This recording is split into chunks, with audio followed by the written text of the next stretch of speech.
Boleh faham? Ekstra. Okey. 1% ni maknanya macam ni. Bila you dah jadi rupi, you bukan saja override orang bawah. Faham tak? Group you override lah. Maknanya you dapat hasil daripada orang bawah buat kerja kan? Betul tak?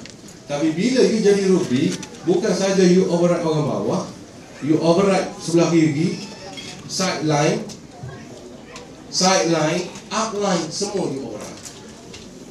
Contoh. Sekarang bisnes sedang berkembang di Kota Baru, di Kelantan.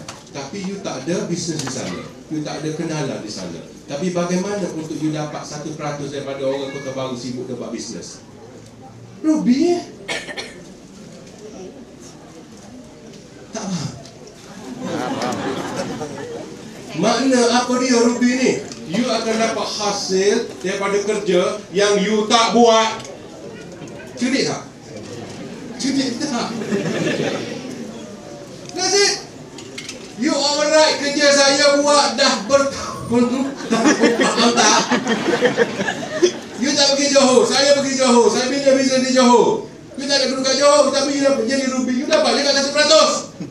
Ada ke tak? Tak.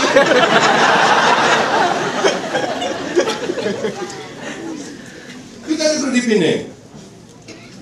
Leader kita from Penang kat sini, Diamond ada seorang Puan Marini, tak kan sikit. Beliau bertukus lumus membina bisnes di Penang. Dia tak ada grup di Penang. Tapi bagaimana untuk dapat hasil daripada kerja bersungguh-sungguhan beliau? Jadi rugi, dapat 1%. Okey. Okey tak? Okey. Nak jadi rugi, ini total income dia. Nak jadi rugi, kaki kena ada 3 manager structure. Manager. Patut dia nak 600. Dan 600 ni bukan kerja you lah, kerja grup pula. Boleh faham? Okey. Dan Emerald dapat lagi ekstra 1% country pool, Diamond dapat lagi ekstra 1%. So yang ni 1%, makna yang ni 2%, yang ni dapat 3% lah. Sebab tu penting untuk jadi ruby, betul ke tak?